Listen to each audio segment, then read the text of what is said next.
Welcome back to A Faster Me.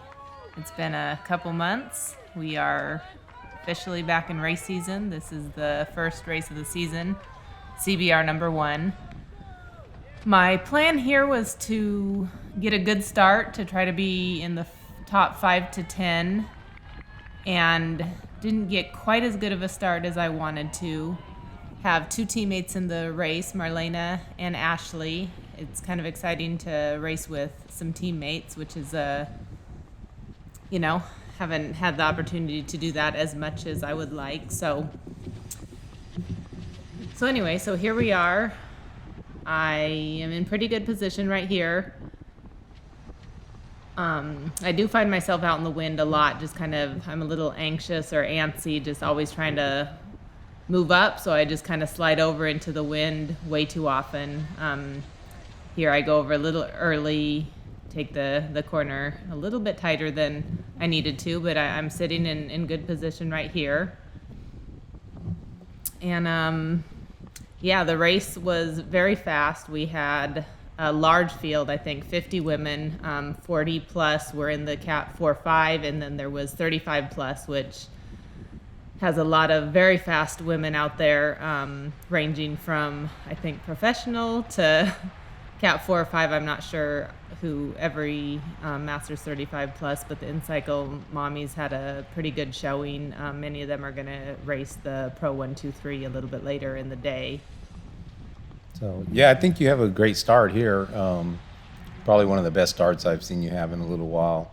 The only thing, like you said, just sometimes it looks like you're a little impatient. You're sitting here in the draft, which is pretty good, but just often throughout the race, you'll see you'll slide over to the right, like kind of for no reason. I don't know if it's like a vision issue where you just don't want to be looking at the back of someone. So I think sometimes it's kind of that thing where it's a little bit annoying not to see around someone, so you just slide over. And shout out to the young lady from LABA. Super aggressive start. She shot off the front, and then you saw her just shoot up the side on that uphill. So great job just being aggressive. I believe her mom is also out here racing, which is kind of cool to see a mother-daughter out here competing and working hard. So, great job to them.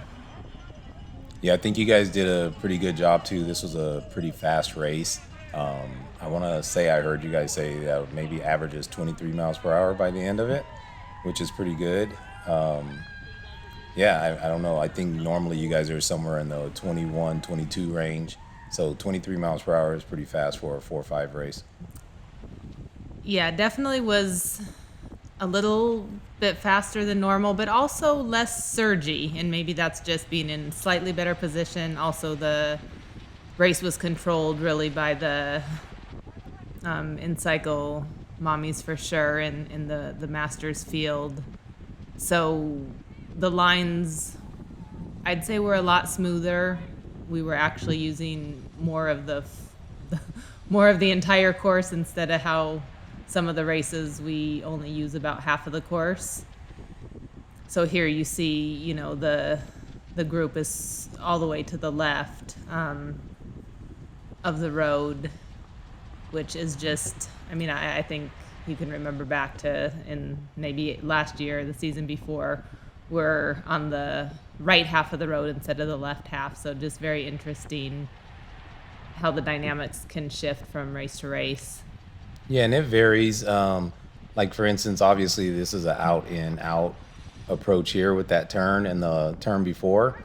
And here's a truck that came on the course, so it wasn't too unsafe here because we're just going straight. But then maybe the next lap it's actually backing in. You'll see it's covering almost the entire road. Yeah, I would say it's unsafe. Anytime there's a vehicle on the road that's not being escorted or doesn't have someone to flag the riders to let them know that vehicle's there, I think there's a pretty high potential for danger. Right there was one of those instances where you hug. I wouldn't say hug is the right word, but you start to angle towards the corner too early. And obviously the faster you're going, the more that gets magnified. And it's not that it's a big deal, like there's no one around, you're not being dangerous or anything like that. It's just not a good habit to have. So for anybody watching, yeah, we like to critique our videos and stuff like that. But if you notice on this next turn, you'll see Ellen start to drift like she is now to the right, anticipating the turn, and it just ends up cutting yourself off, and you have to turn tighter and tighter, which you'll lose a little speed. Almost a near crash there. Oh, And there was a crash yeah, there. so this was a crash. I heard bikes stuck together, and I just kept my eyes forward and just tried to kind of get with the field. But I believe that maybe 4 or 5 riders went down. You'll see in a couple laps, or maybe we'll notice it, but they got a free lap, so they came back in. So it has to be in a lap or two, but I could have swore it was like 3 or 4 laps later, which doesn't make sense, but I don't. Yeah. Has to be a lap or two, but I could have been seeing red already. I don't know. Yeah, that was definitely it. You can hear the carbon fiber. And if you didn't see what happened, basically what happened was the girls on the inside, one of them checked up and moved to the left a little bit, which caused everyone else to swerve left. And there was a cross wheel back there. And yeah, a bunch of bikes went down. And I definitely felt a lot safer on the inside, which is safer because every crash gets pushed out. So I think some of that is my thought process of just trying to be on the inside line, because I know that is a little bit safer, but I was taxing myself because I was having to slow down more significantly than I would like, and I was also doing a lot of watts out of some of the corners. I think I saw numerous 400 to 500 watt effort, which is why I died later in the race. So Yeah. I think that's one thing that needs to be clarified too. When you're on the inside, that doesn't mean that you have to be on the inside of the road. Inside just means inside of the peloton. The peloton should always be tight. You should be as tight as possible because that gives everyone an aerodynamic benefit. So when you're trying to be on the inside, you don't break away from the peloton to get to the inside. You basically just stay, let's say a foot at the most to the inside of the riders next to you. And that's inside. You don't have to be hugging the curb to be inside. You always want to have a good angle into the curve, that the angle that allows you to carry the most speed through the turn. And here I can tell by how low my cadence is. I was just in the low 80s trying to accelerate. So I'm definitely in too heavy of a gear and got caught out a little bit. It's definitely stretched out and I'm suffering a little bit here. Yeah, trying to accelerate your cadence should never be 70 or low 80s. Definitely got to spin it up. And there goes Ashley, one of my teammates. This was her first race ever, and for it to be such a fast race. That's actually both your teammates. And Marlena, yes. I was focused on my train of thought. I didn't see Marlena come around. So, like I was saying, great job to Ashley, her first race, to be such a fast race. And I have to point out, though, that Ashley took a horrible turn right there and just drifted way to the left. Yeah, especially when you have the course to ourselves. Yeah, like we course do to the yourself. 3 of us back here. You definitely want to hit an apex, carry good speed there, and not drift wide there. But we'll work on that. Yeah, so here I'm just a little bit off. Like each time I reacted a little bit slower. My cadence here is pretty low too. But I see things happening and my reaction is just in slow motion a little bit. So I am just not so crisp in my decision or the acceleration. I almost want to say lazy. It's like I want to do just a little bit of effort, but I need to do a much more drastic acceleration and effort to catch that wheel instead of doing a much harder, longer effort, which is what I end up doing a lot to catch back up. Yeah, I wouldn't say it's lazy. It's more of just a lack of urgency. And part of that is being in the correct gear. Because right now, doing 300 watts at a cadence of 70 is very taxing on the legs. It's not, don't get me wrong, it's not a big critical thing. It's more that, of course, you have the ability to do it because obviously you're doing it. However, if you're spinning it a little bit freer, it'll save your legs a little bit. But you did start off at the front. And starting off at the front, you used a little bit of watts. So I think just with the preem lap and the acceleration, just kind of caught you out. And then when you're spinning a heavier gear like you are now, down to 65 cadence, it's just too low. You're in too big of a gear and it bogs you down. Yeah, I only remembered a handful of times to shift. And I know, we've talked before, you kind of say that you're shifting constantly. I will forget to shift sometimes for almost an entire lap. Yeah, And anytime you have to slow down or hit brakes, you should be shifting almost simultaneously. Um, yeah, it just should become a habit. That's at every stop sign, every light. Anytime you slow down, you should be shifting to an easier gear so you can accelerate again. yeah, there was only maybe one or two times the entire race where I felt like I was spinning too easy and had to shift up. But I did find myself numerous times shifting late because I was in too hard of a gear coming out of a corner and going up the hills. Yeah, you can, in your training, if you ever want to try it, just pedal at a cadence of 50 and do like 120 watts, which is really easy. And you'll see the fatigue in your legs are way different pedaling at a cadence of 50 doing 100 watts or pedaling at a cadence of 90 and doing 100 watts. It's very different on your body and on your energy systems. There, I got a little drink of water. This race is stretched out pretty good. I don't know if you could see through the last corner. It was close to single file towards the front, and quite often with this large a field, there's a much more significant, like, what am I trying to say? Like the accordion effect, or No, there's a lot, like people going sometimes 10 wide into a corner. It's just a lot more bunched up is what I was gotcha. looking for. But I mean, even like back here in, mid to the back of the peloton, we're still only like 4 or 5 wide. So you can just tell how much faster this race is. And there was only a couple times where it slowed down a little bit, but it didn't slow down nearly as significantly as a lot of other races. Yeah.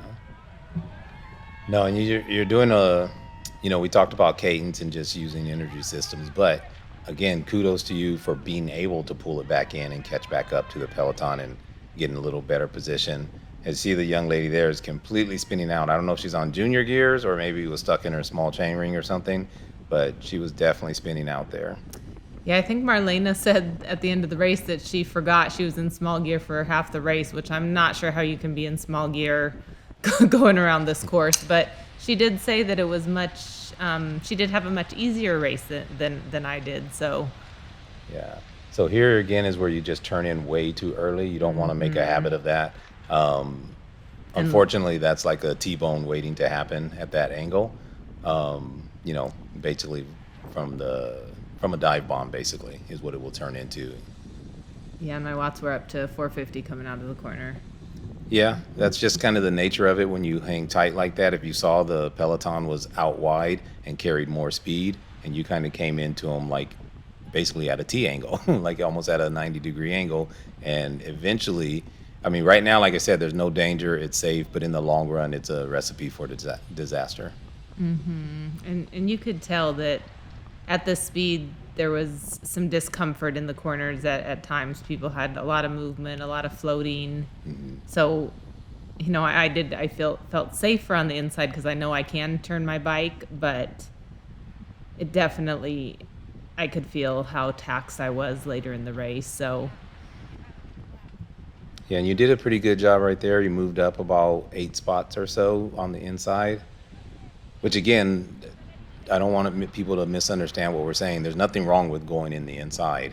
It's just you need to stay a little wider before you initiate your turn in. You're just turning in a little early, and then that cuts your angle off, and then you have to turn a tight 90-degree, which kills all your momentum, and then you have to sprint out of every corner, and that's not too efficient. and here I am just tucked out a little in the wind. I'm almost drafting, but not quite. So I was trying to move up, but then sometimes I don't move up any position, so I need to just be patient and stay in the draft a little bit better. Yeah, and I don't think you're doing too bad. You moved up and you're back up to a decent position here. As you can see there, real tight to the inside, have to slow down, and then there's a gap that opens up, and there's another 400 watts. So anyway, the kind of general rule of thumb that you can kind of apply if you choose to is when the pace is fast, just hold your position. Don't worry about moving up, just hold your position. Whenever the pace slows down, take the opportunity to move up without using that much energy. And that's kind of like a good basic rule of thumb to follow, just if you want to save some energy and not have to put in high watts to move up a couple spots. You're much better here with that turn and carried much better speed. And as you can see, you didn't lose or gain any ground there. You still hit a big sprint coming out, but that's because you guys are doing almost 30 miles per hour and the pace just picked up. So that was a definitely much better job there. And here the rider in front of me, I am following her for a while. I think this is her first race also for Major Motion. So, she's out in the wind a little bit too. I think probably just some, first race, or some of us who've been racing for a couple seasons are a little more comfortable out in the wind. Some people have a shorter learning curve. Mine has taken me a few years. Yeah, but it's not bad though. I mean, like you said, you moved up, you're in good position. She's in good position as well. And here is where you just need to be patient and sit here for a second. There's nowhere to go anyway. So yeah, take a free ride. And another opportunity is during every turn, there's slight separations, and that's a good chance that the positions are going to shuffle. And here was a moment I did tell Ashley, go ahead. And that's what's really nice about having teammates, is just being able to have some wheels that you are a little bit comfortable, or that they're going to let you in and you don't have to fight for a wheel. So I did feel a little bit of maybe pressure, expectations, just wanting to race as a team. So I think knowing that they were behind me in the beginning, I was wanting to let them follow me up and be in good position. But it's the beginning of the season and fitness isn't as high as it hopefully will be later. Done a lot more kind of threshold efforts. This was the first week I've done really any VO2 work. Kind of preparing for Valley of the Sun, thinking of trying to get fitness up for 3 days, and just a little bit different. So it's a good job here moving up to the outside. You are using a little bit of energy, but not that big of a deal. And it's good to carry like momentum down here. And it's always wide. The road is really wide here, so it always gives an opportunity to slot in somewhere. Yeah, slotting in is not my biggest strength. Yeah, but I don't think you're doing that bad. I mean, I think it's a good job. You're at the somewhat of the pointy end of the peloton, so it's not. Don't be so hard on yourself. It's there's a lot of good in your racing. It's not like it's a bad job or anything like that. I know sometimes like expectations get high and we kind of are critical on ourselves, but overall, I think you did a really good job. Well, thank you. I think it is just the expectations and knowing, mentally I have a lot of things in my head of what I can do, and then sometimes it doesn't translate to what I actually do. So I did feel the wind a lot, and definitely don't want every video to be kind of the same thing. So I think just the, internal expectation of making improvements and striving to be better. Yeah, but here's the thing. Racing is hard. It's just not easy. Training for races is hard. Racing itself is hard. And honestly, a lot of us just like the process more so than the actual event, and I know that's kind of weird to say, but yeah, it's a hard sport.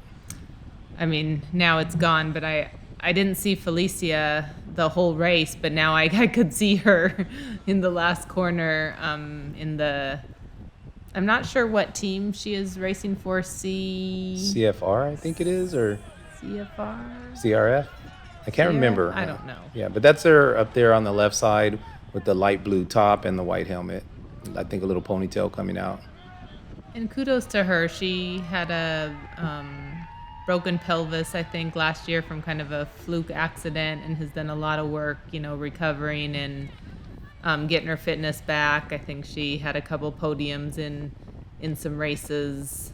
I'm not sure exactly where it had been, but just great job to her kind of getting back here, and it's hard to recover from injury.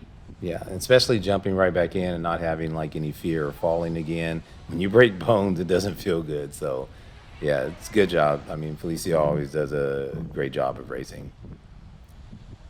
Yeah, it is so interesting to me how I don't recognize people, even people that I know. Sometimes if someone gets a new kit, changes something, I have no clue who they are. So Yeah. it's uh it's interesting. So I think here you do another good job of moving up. Yeah, you're using some watts a little bit, but not too bad. And there goes Ashley, another great job of moving up to the right side. I think you recognized her a little late and then follow her up, Yep. but still, it's a good job of moving up. There's not too many laps left, so we're down to about maybe 4 or 5 laps left. Yeah, like I said, it's just like a delayed reaction or not quite the sense of urgency that's needed. It's like we've talked in the past of when you're getting dropped, you need to make that effort right now to go. And I know I wasn't really getting dropped in this race, but if you make the decision to get on someone's wheel, you need to go right then. You can't wait a second or two and decide, do I really want to? I'm not sure. And same thing, if you blow up, you blow up, but you gave it your effort to be there. And then, I typically haven't really completely blown up in a race. I've kind of given the effort and not had it there at the end, but early on I haven't given maybe the effort that's needed. I think here you're doing a good job, though. You followed a couple wheels up the left side to make up some spots.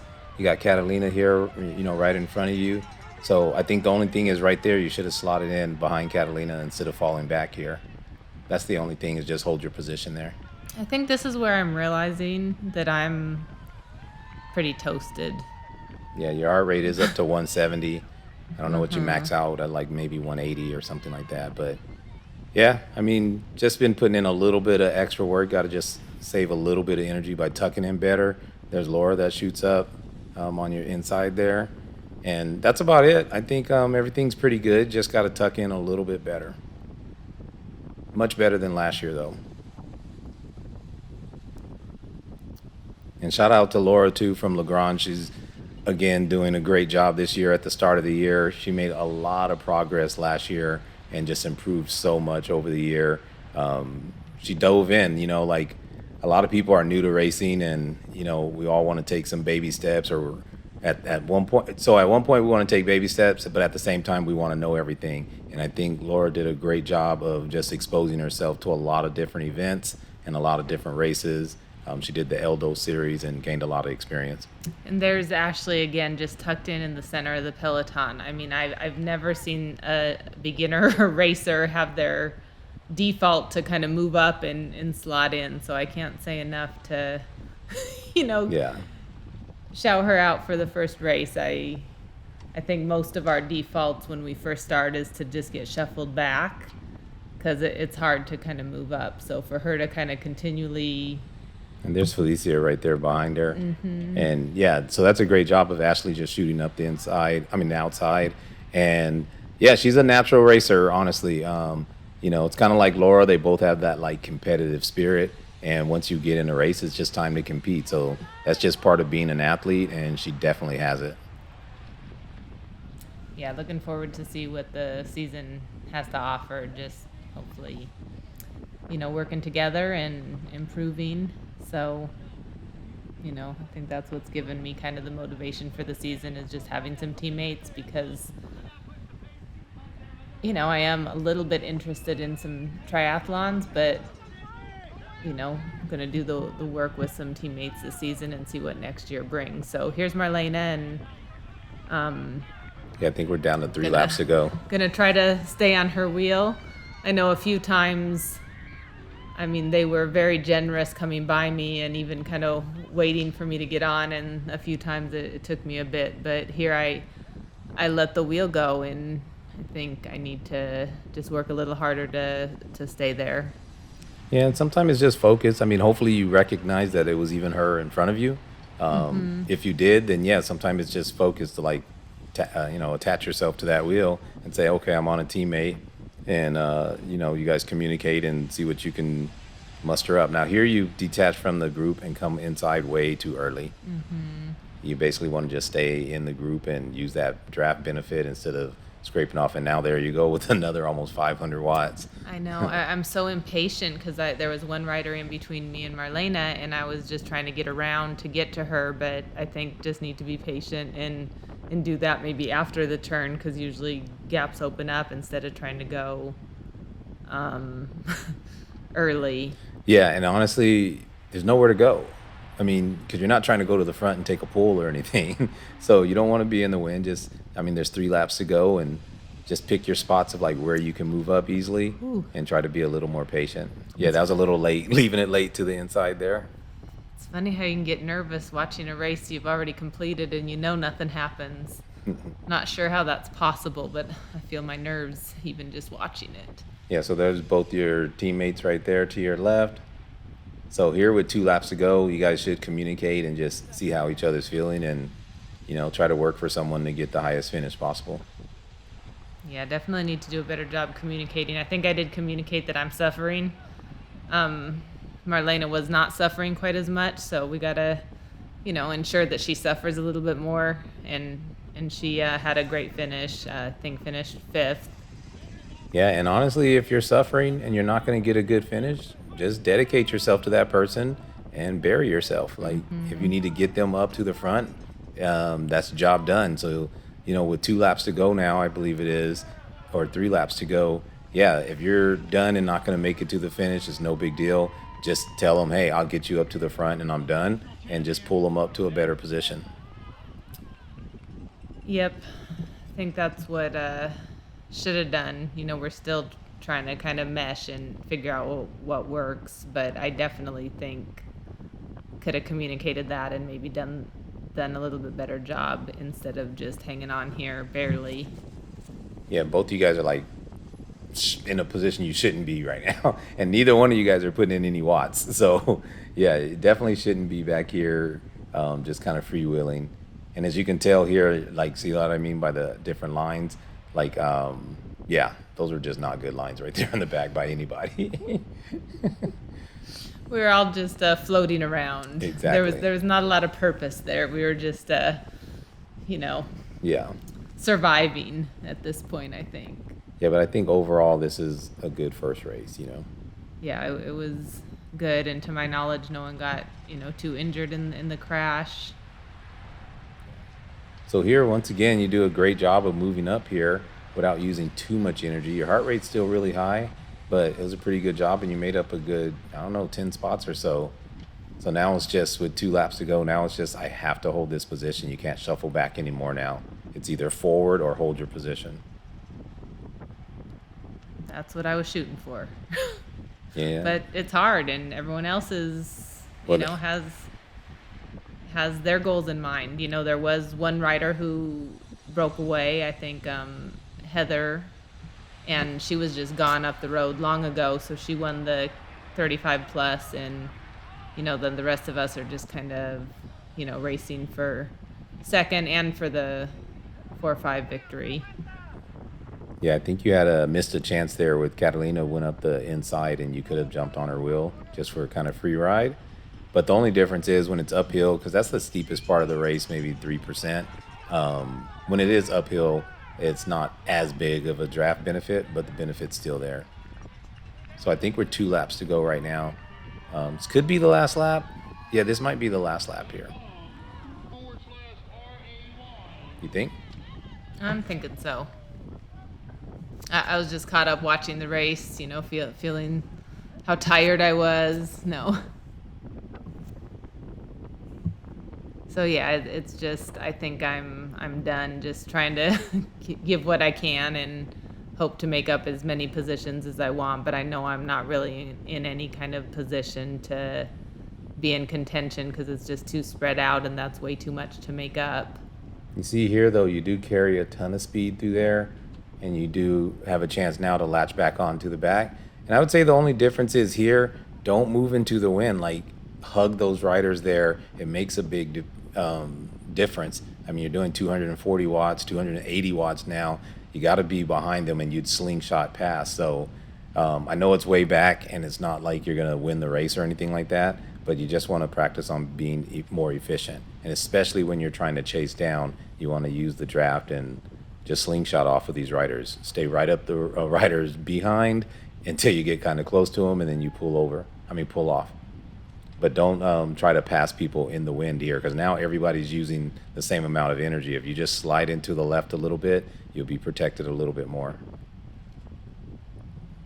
Well, hopefully next race that's what I'll be doing. So here it is, just trying to do what I can and, you know,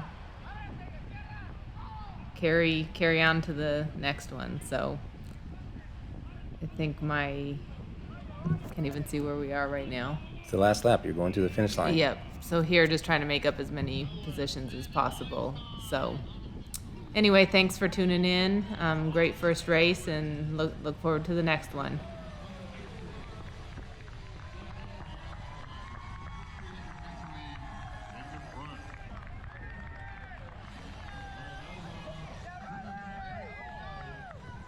And a 35 plus.